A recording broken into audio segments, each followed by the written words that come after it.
Really glad to be here. Really excited to be a part of Open Source Career Day. So my name is Eric Hendricks, aka the IT guy. I am a technical product marketing manager for CIQ. In other words, I go to conferences, write blogs, and my kids are jealous that I make a living off of YouTube. So that's a little bit about what I do. You can stop by CIQ's booth number 412 over in the expo hall. Be open till 2 o'clock today, but I hope, since you're here, that your plan is to take full advantage of Open Source Career Day. When I was approached to do this talk, goodness,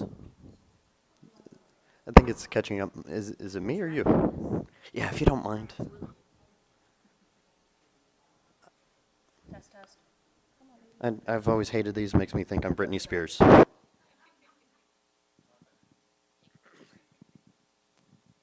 There we go. Much, much better. Much more comfortable with the mic. So, all right. So now that you don't hear me breathe, so I wrote this talk after some events that happened to me in 2025.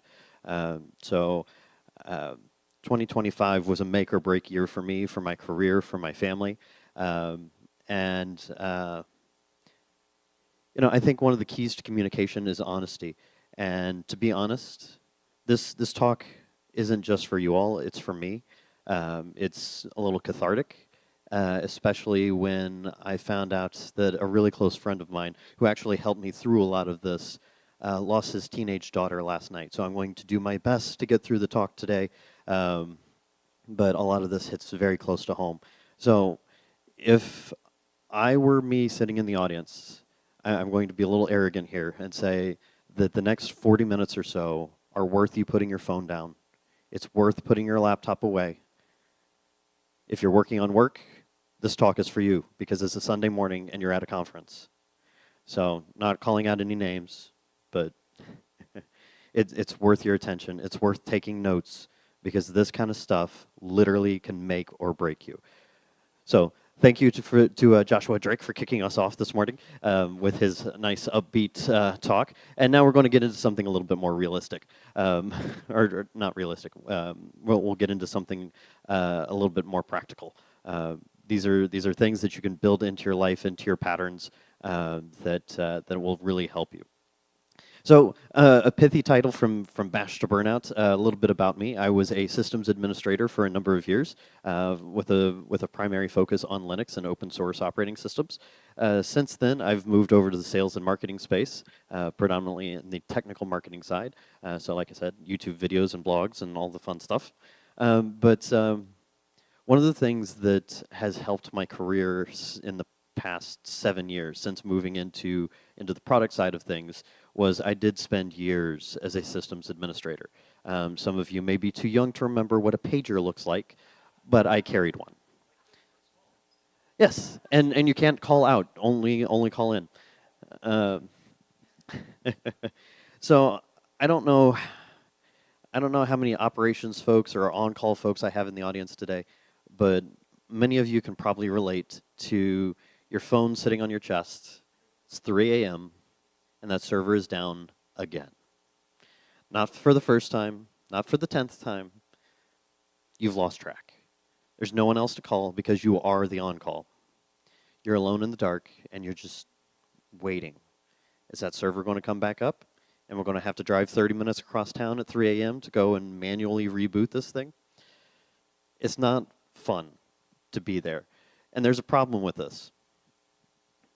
What we call dedication, heroics, those are not healthy ways to think. Being the superhero every single day at work, that's not working. That's surviving, and survival mode leads to burnout.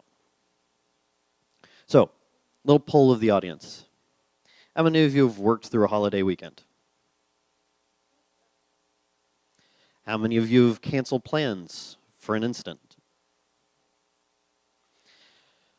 In fact, I went through an incident where I distinctly remember placing an order for a medium rare steak, very, very nice pour of whiskey. It was a girlfriend's birthday or something, real fancy dinner. The whole family was going out, and I spent most of dinner with my laptop on the trunk of my car, my hotspot, because hotspots weren't on cell phones yet, and my cell phone on speaker. While my significant other and her family were enjoying their dinners, I was rebooting a server. How many of you check your phone before you talk to any human being, just to make sure that that server hasn't fallen over again? Yeah. So you know what I'm talking about. These are the heroics that define our industry. There's something I want you to write down or put into your phone or remember. Burnout is not a personal failing. It is not your fault. It is not you. It's a systemic pattern in an industry that treats exhaustion like it's a feature. Let me say that again. Burnout is not a personal failing. It is a warning sign that your body gives you to let you know when something is wrong. And so, to outline the rest of my talk, I want to share some numbers with you, some statistics that floored me quite realistically. I'll share what happened to me in 2025, some things I did well, some things I could have done better, and some practical tips for identifying burnout in your own life. First off, the numbers don't lie. 55%, according to a 2025 study, 55% of employees that were polled report feeling burned out, feeling unenergized at work, feeling exhausted. 55%. That's not tech. That's the working class in the United States. That's your doctor. That's your attorney. That's your teacher. 55% of the US workforce says, I could really use a freaking vacation. And in tech, the numbers are actually higher. In fact, senior developers that were polled in a Storyblock developer sentiment survey, let's try to say that 5 times fast, 58% of senior developers are considering quitting because of legacy software. They can't make things work. They're tired of having to fix things heroically. 58%. That's a lot of senior developers. That's a lot of years of experience that are ready to just walk out the door. Something else I want you to write down, put in your phone, memorize. You're not bad at your job. Just because you're burned out doesn't mean that you don't have the skills to succeed. You're in a profession that sets you up to be in these situations. And if you aren't there, I don't know how many of you got comp time, but I've worked at businesses that it doesn't matter if you were up for 7 hours overnight on a conference call where all the senior leadership and all the developers and all the administrators and all the database guys were all on the same call trying to hash it out. Those businesses still expect you to be at the office, bright-eyed, ready to go, 8 a.m. Monday morning. You're not bad at your job. You're in a situation that sets you up to fail. We need to make changes in our industry. Open source, one of the biggest issues in open source right now is sustainability. Developers are aging out or they're burning out. I know I've had friends in this industry for over 10 years that have just said, you know what, Eric? I'm done. There's no amount of money that can make it worthwhile. So, oh my gosh.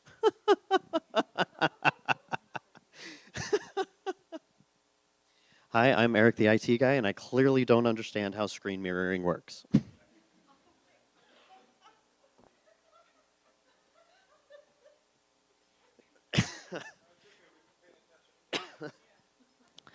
Wow, there is no pithy joke, no comeback I can make that.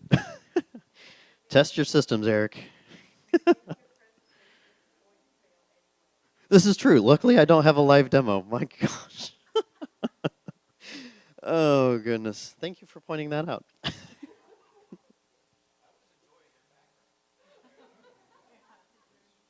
Today's background is brought to you by Digital Blasphemy. He does some really cool artwork. He's got spacescapes, planetscapes, all kinds of stuff. So thank you, Digital Blasphemy, for being. Oh goodness, there's no coming back from that.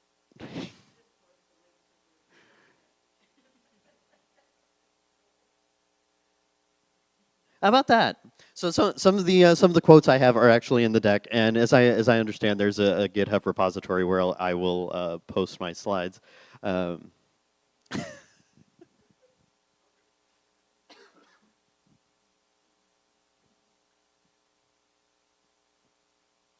all right. Maybe I did that on purpose. Maybe we staged that just because we're getting into the heavy stuff. There you go. Yeah. Yeah. Thank you. All right. Let me find my rhythm again. So 2025. I'd been working at a company for 5.5 years. This company was my identity. I loved who I worked for. I loved what I got to do. I loved the people I worked with.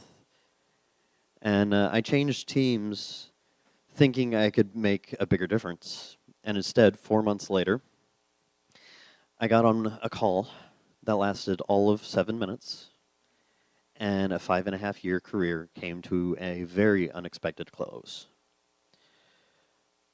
Over the next several months, I lost my identity.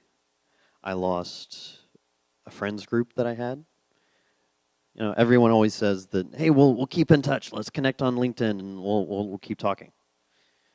Which, by the way, there's a talk later on today about using your social network. Highly recommend you attend that one. Or I think it's a workshop.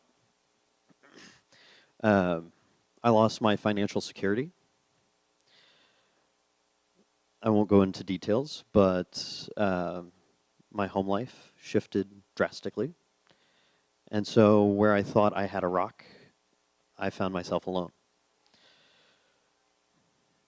As you all might be aware, the tech industry is in a bit of an upheaval right now, just because of the economy, because of uncertainty around AI. Quantum computing is a question as to how it's going to impact technology moving forward. So I spent 96 days, not that I was counting, working overnights at a gas station. Working overnights. Guess when most job interviews are? In the middle of the day, which is the middle of my sleep cycle. I can't tell you how many interviews I went in slap happy or just don't remember how they went because I was just that sleep deprived. 96 days. And my case is actually somewhat positive. I know people that have been out of tech work for years. Their career now is Uber driver because jobs shift that much. That's what I said earlier. It's not a personal failing. We are in one of the most chaotic times that I've ever seen. So the good news is, after 96 days, I actually got 2 job offers within 48 hours.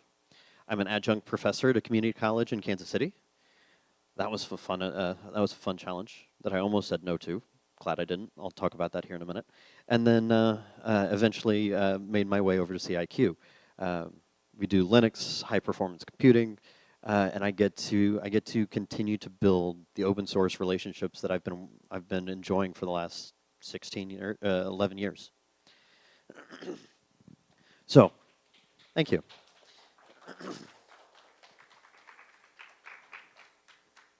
So, I promised some practical steps. So first off, let's talk about what burnout actually looks like. How do you identify it? The problem with burnout is, and I was having this conversation over drinks last night, the problem with burnout is it doesn't just show up one day. You don't wake up one day and go, oh gosh, I'm burned out. It is a long, slow, quiet process. You don't just stop caring one day. At some point, you just shut off your camera in team meetings. Just don't want to be seen. You stop participating in the random channel on your team Slack. You stop engaging in social hours. You get a little bit more tired each day doing spreadsheets, building slide decks, building software. It happens slowly and quietly to the point where you wake up one day and all of a sudden that bed looks a whole lot better than going out and making a living. So what does that look like? Let me give you a few signals. I don't remember where I found this term, but I kind of liked it just because it sounded really technical. Something out of Star Trek. Energy flow inversion. What does that mean?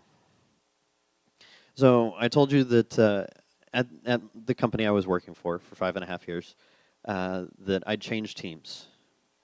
And I could tell within about 3 months, about 3.5 months on that team, that it wasn't what I wanted to do. It took me away from the tech, it took me away from the community. But I told myself, I'm going to give this a year. The company I was at very, very much supported moving into different teams and departments within the company. But you had to be in position for about 12 to 18 months. Said I'd give it a year. I will give it my all. I will build these sales presentations. I'll work on these pricing books for a year. I can do that. 36 hours later, I had my meeting. Energy flow inversion is when you just explode at work. Nothing's working. You have a fight with your boss, and then you get home, and you maybe have kids or a spouse or even a pet that wants your attention, and you just have no energy. The only thing you do is you go sit on the couch, play a game on your phone, or you go up to bed and rewatch that episode of Friends for the 15th time. Signal number 2. This was my big tell. The irritability spike. As you can tell, I tend to smile, I tend to laugh, even at myself in front of a room full of people. But you get irritable. All of a sudden, you're not cracking jokes. You're not the social person. Instead, people around you really start to notice. And that's what Josh was talking about. You need to have those key people in your life to be able to have that, think of it as like the canary in the coal mine. They're the people closest to you need to have an open channel to you to be able to say, hey, you really didn't handle that meeting well. Or, hey, the way you went off on our kids, that's not okay. That's not you. What's going on? Signal number 3, and this is really hard for technologists, obsession or diligence. If I can just build that last server, if I can just get that last commit, if I can just, and then all of a sudden, it's been 3 weeks. When was the last time you went outside? When was the last time you took a break? There's a difference between caring about your job and not being able to separate from it. Is your job interfering with sleep, with games, with family, with just being present in the moment? At that family dinner, are you too busy catching up on Slack threads, reading Git commits, or are you there, present with your family? Kind of mentioned this a little bit, but signal number 4, social isolation. It starts with turning off your camera, and it ends with just completely disengaging from the people at work, or people in your own home, people in your social groups. All right. You all have some homework for the next 60 seconds. Don't raise your hands. Don't count out your fingers. But in your own minds, I want you to ask yourselves these questions. What's my energy level? On a scale of 1 to 5. Do I feel empty? Do I feel strong?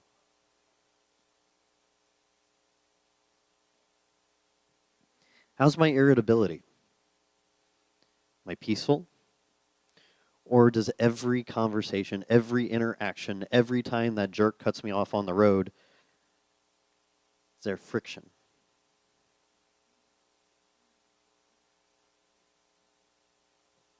How connected do you feel? Do you feel invisible? Or do you feel just energized, connected, plugged in?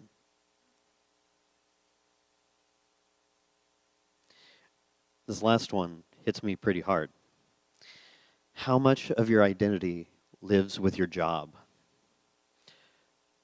a lot more than I was willing to admit at the time. Is it just a job, or is it everything?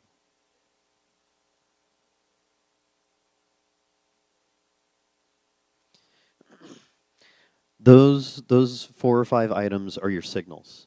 Those are the things that you and the people closest to you need to be watching for every single day. And if it's a healthy network, you'd be doing the same for someone else. Now, what do the patterns of burnout look like? How do you get there? This one's hard for technologists. The hero trap. It's that concept of if I can just do this. Problem with IT is there's always going to be another bug. There will always be another patch. There will always be another server that could use a nice performance tuning. It never, ever, ever stops. And the problem is the IT culture rewards suffering. What have you done for me lately? Doesn't matter that you had 99.98% uptime. What about that fourth 9? If you can just put in overtime another 6 weeks, maybe we can hit that fourth 9. My least favorite, and this one feeds my irritability spike, context switching hell. I'm a sysadmin. I'm building a server. It's a happy day. I've got music playing. Linux is installing. I've got Anaconda on the screen. It's a good day. I get to build something new. I love building things. It's fun. Let's install something new. Let's spin up some Docker containers, right? Nope. That database server fell over again. Oh, by the way, while you're rebooting that database server, I've got a PR that needs to be reviewed. Can you review that? Oh, hey. I know you're going to work on this project next week, but we've got a status meeting with upper management. Is anybody relating to this, or is it just me? And then 3 hours later, a couple of extra cups of coffee, some swear words under your breath, or maybe not.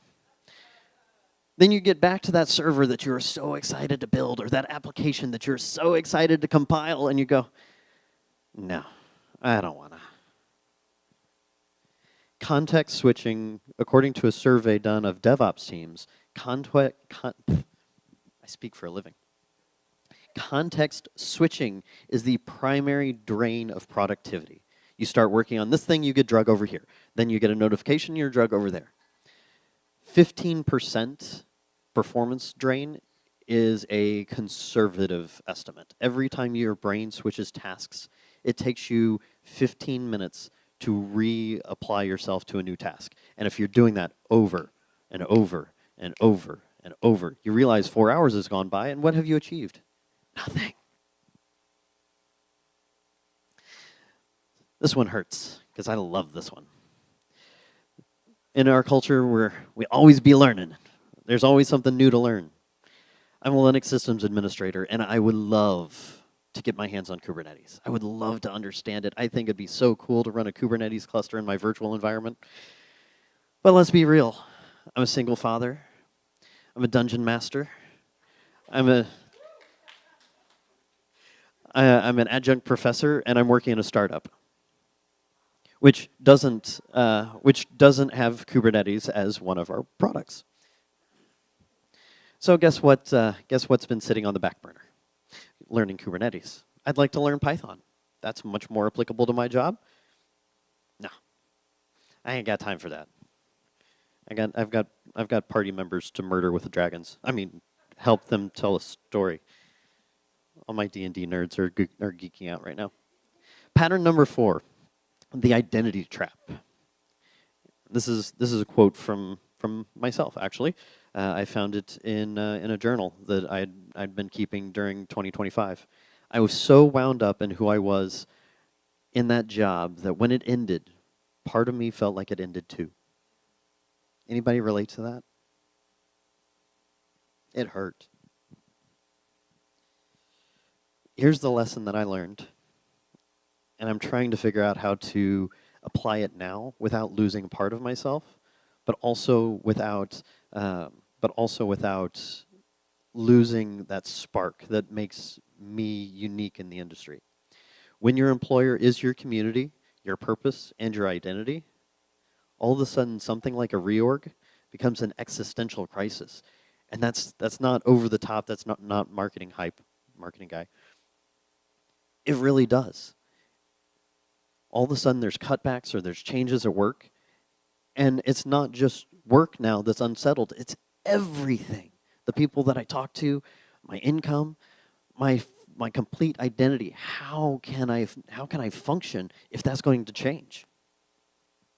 So, I told you a little bit about what happened. And like a good systems administrator, I did a postmortem. I wish I could say it was blameless. It was not. But I came up with a few things that I did right and a few things that I did wrong. So I mentioned a meeting. I'd been in this role almost 4 months, and all of a sudden my boss's boss throws 15 minutes on my calendar for the next day. I was like, finally. I was wondering when she was going to get around to saying hello or welcome to the team, because I knew her before I moved departments. So my boss's boss throws 15 minutes on the calendar. Cool. Just 15 minutes, get chat. And, woman I respected, leader in the industry, leader in the company. But I joined a Google Meet, and I waited, and I waited. And then not one, but two people entered the room at the exact same moment. My VP, and you all know who I'm going to say next, a representative from HR. My stomach dropped, my brain went blank, because I knew exactly what was about to happen. I didn't fight it, didn't argue, didn't ask why. I knew what was happening. I mentioned working overnight at a gas station, and I forgot I had these slides in here. Working overnight shifts, lifting 60-pound crates over my head. I lost 15 pounds, by the way. It's not a diet plan I recommend, but it was enough. It kept me going. It didn't bring in the salary I was used to, but it was something. So what did I do right? What were my wins? The same day I got the notice, I was given 30 days, and I was taking off all my work projects. So I basically had 30 days to find something. One of the things I did right was I reached out to my network immediately. I've made contacts, friends, colleagues, coworkers across this industry, largely from events like this and their associated online groups. I reached out, said, hey, this is what's happening. If you know of anyone that could hire someone with my skill set, please let me know. And funny thing is, my network of friends and coworkers really impressed me, because not only did they say, hey, yeah, I'll keep an eye out, or hey, I know this guy at this other company that's looking. They actually checked in on me, which was something I didn't do myself, which I'll talk about that here in a moment. But they checked on me as a person, not just Eric, the IT professional, but Eric, the human. I stayed visible on LinkedIn. I didn't want to. I just lost my career, my identity. I didn't want to be on LinkedIn posting about Linux tech tips. Y'all on your own. I don't care. I just lost my job. But I stayed on there. I may not have had some input from ChatGPT just to keep things going, but I stayed visible. I built a daily rhythm. Work, learn, rest, time off, apply to a new job. I built my schedule in blocks. I mentioned becoming an adjunct professor. That was an interesting challenge, but I said yes to an unexpected opportunity. In fact, one of these days, I may say goodbye to technical marketing and become a full-time professor. That's kind of my semi-retirement plan. And kind of a pithy one, but true. I rewatched Stargate SG-1. Find those comfort shows. Find those comfort activities. It doesn't matter if you've watched The Big Bang Theory through 6 times. Do it again. Find something that you can relate to. Find an anchor, whether that's in a partner, whether that's in a hobby. re-identify with yourself. And I'll talk about that in the next section when we talk about the practical tips. Now, told you it was a mostly blameless postmortem. What would I do differently? When you lose a job, whether it's something you identify with or it's just an income, it's still a loss. Given how invested I was in my company, it was part of my identity. I literally lost a part of myself that day. What I could have done differently, I immediately started looking for jobs. I immediately started looking for work. But what I should have done was I should have taken time to grieve. It doesn't matter the kind of loss, whether it's the loss of a person, the loss of a pet, the loss of an identity, the loss of a hobby, the loss of your health. A loss is still a loss. Your brain doesn't care. Your body doesn't care. It is part of you and you lost it. Take time to grieve. Quality over quantity on applications. This is important. This isn't a talk on how to get a new job, but my quick tip is don't send out 100 resumes. Don't just flood the market with jobs, with applications that don't really match what you're looking for. Instead, pick 3 or 5 opportunities a week. Research the company, research the products, research their technologies, and really put in some effort into a cover letter. See if you know anyone at the company. Quality over quantity. One thing I did was I've got a podcast called the IT Guy Show, and I stopped doing that too. And so I complicated matters further because I'm a podcaster, I'm a content creator, and I stopped doing that. So in losing my primary identity as an employee at this company, I also took away my voice in the community, which further aggravated the situation. Don't step away from the things you still have.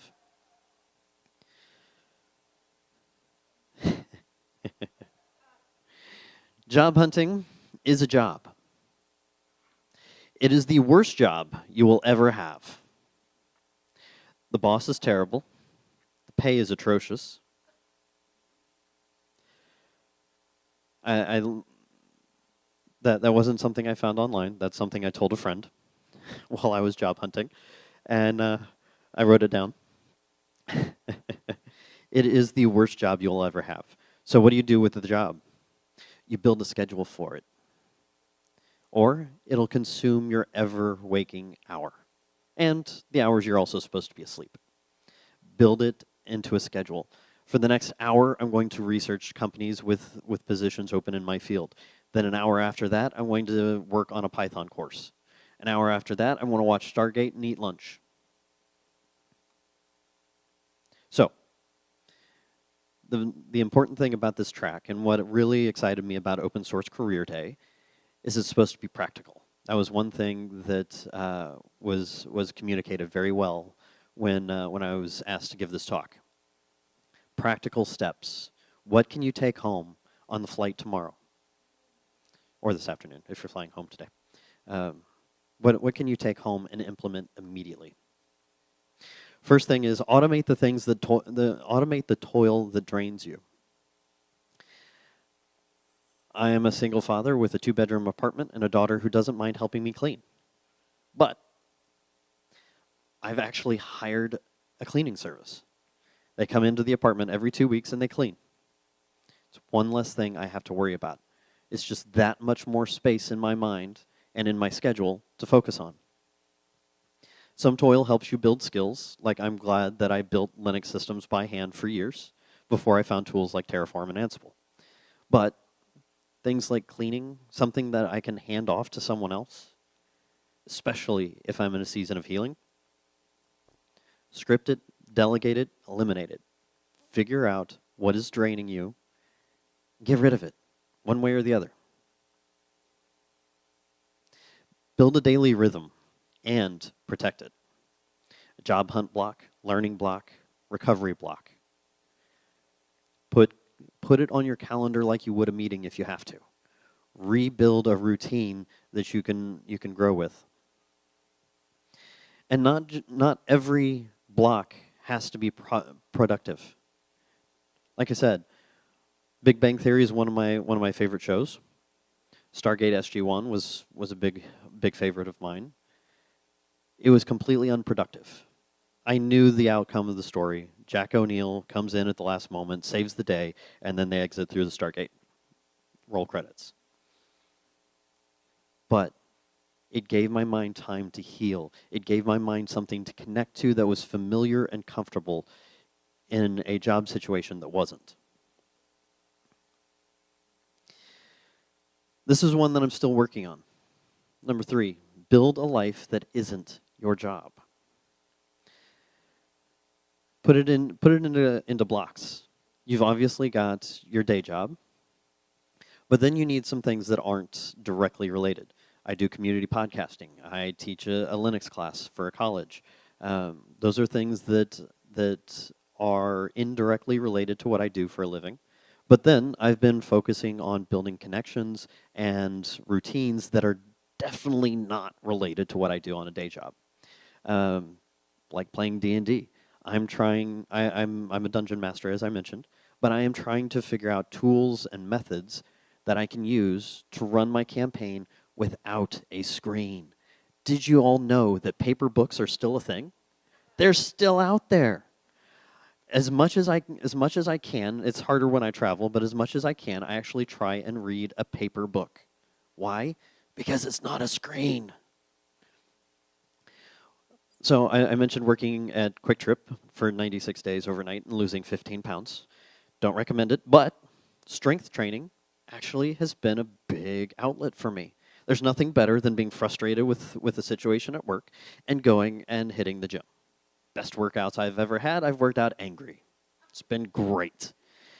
Have a fight with your spouse? Don't argue with them. Go to the gym. Be doing everybody a favor. Take care of yourselves. Take care of your body, your mind, your spirit.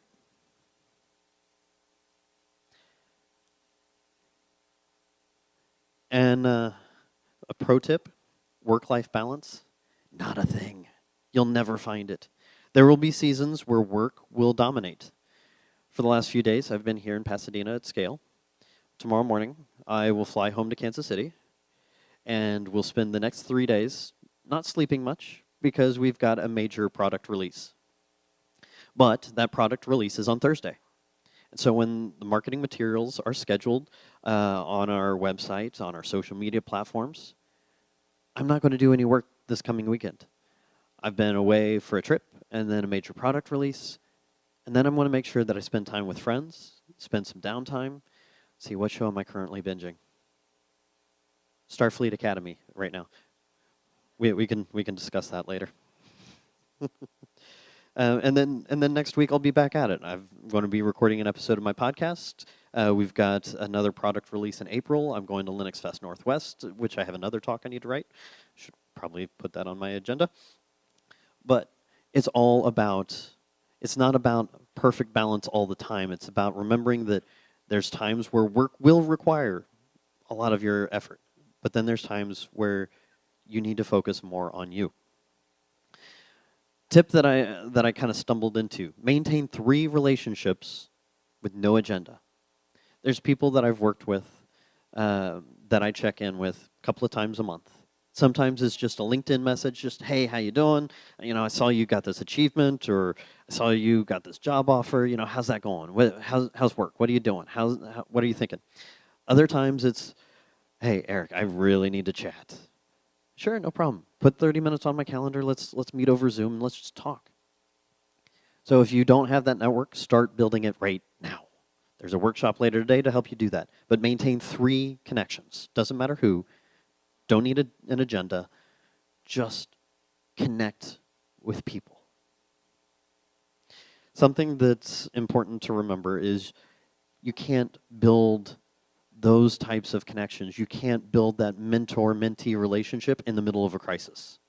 So if you're, the thing about life is that you're either recovering from a crisis, in a crisis, or getting ready to head into a crisis. Sorry, but it's true. If you're coming out of a crisis and you're healing and recovering, good for you. But guess what? There'll be another one.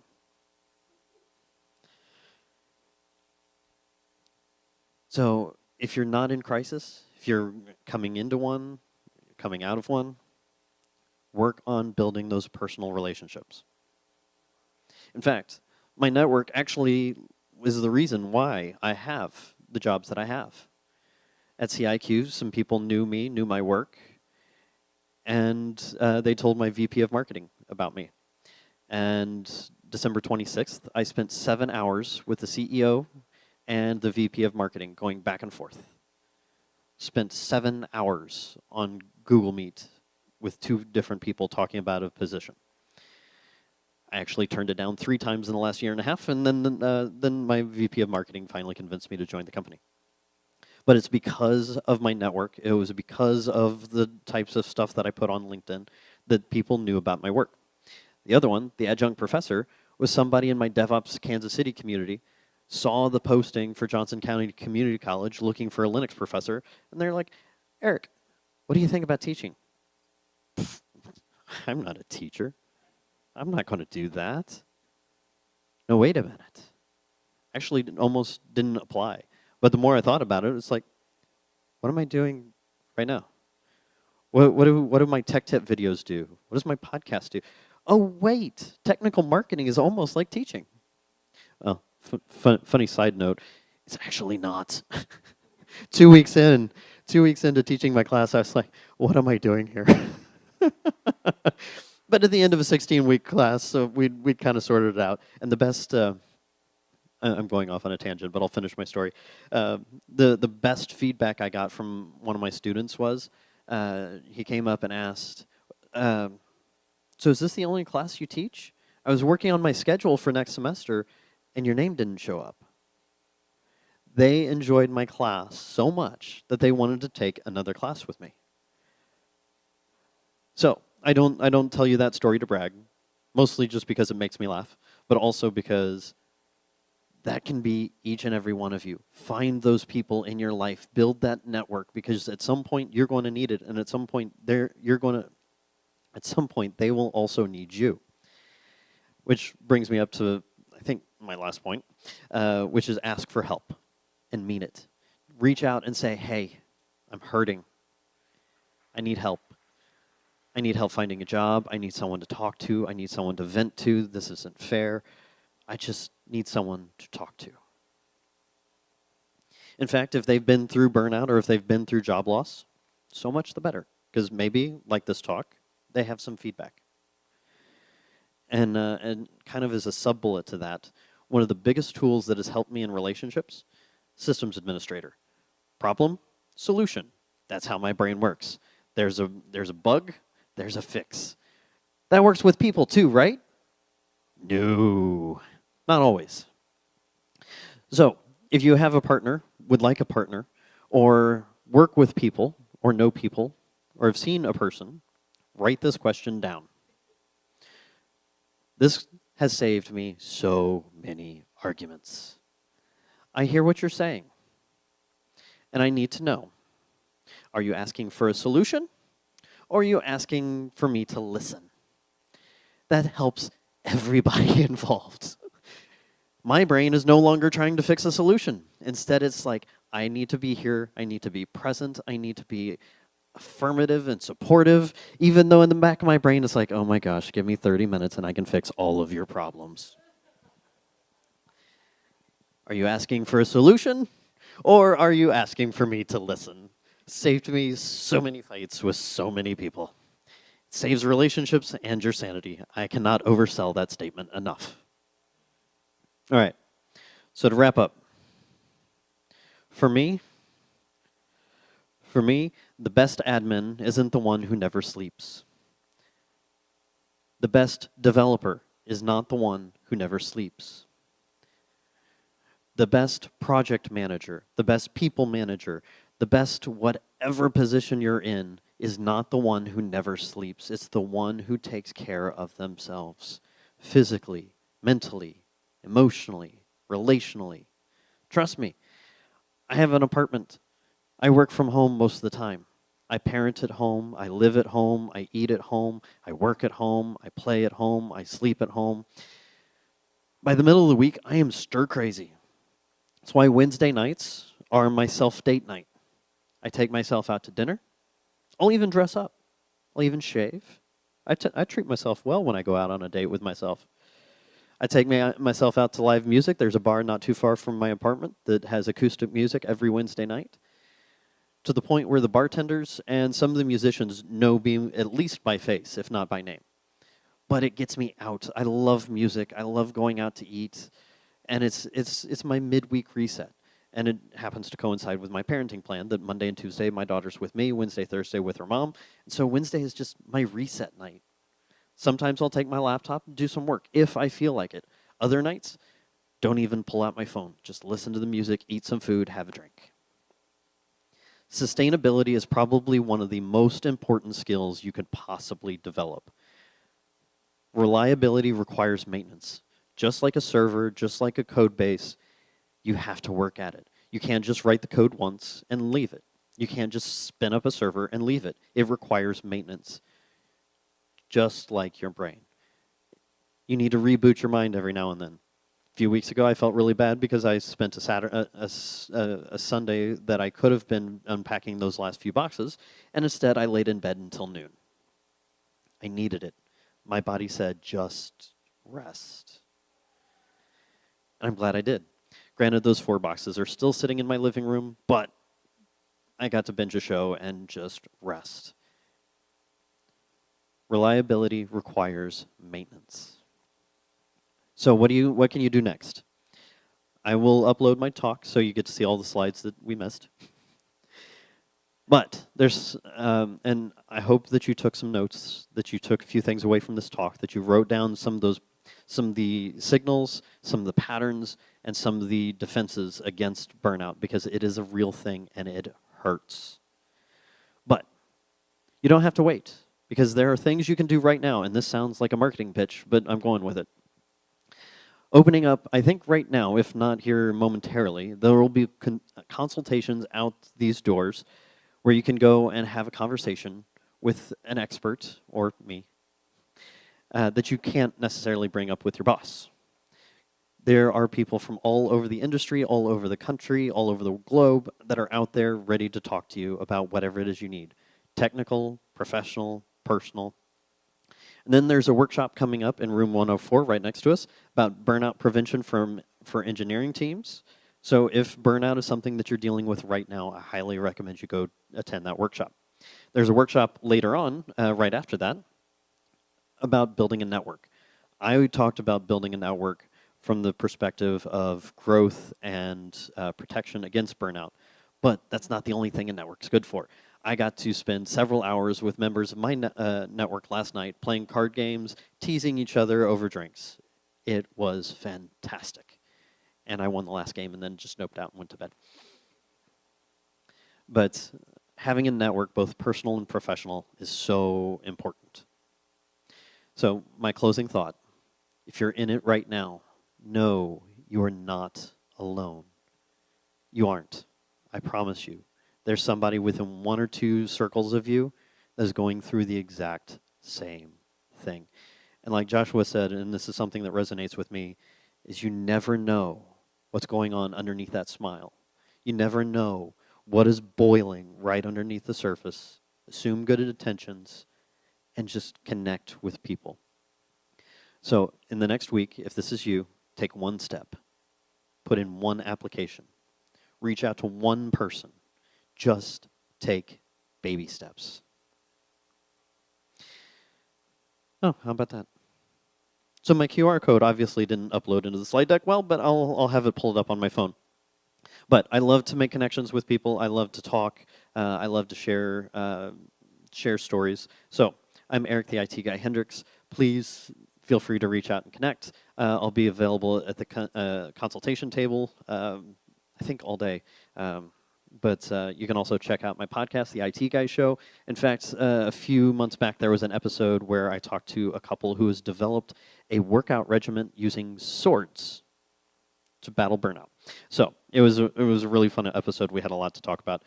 So definitely check that out if you'd like. And be sure to stick around. There's plenty of consultation, LinkedIn, or not LinkedIn, but professional headshots. There's workshops. There's more talks like this. So thank you all for attending. Really appreciate your attention and your patience with me and my technical issues. But thank you all very much, and look forward to seeing you again at the next scale.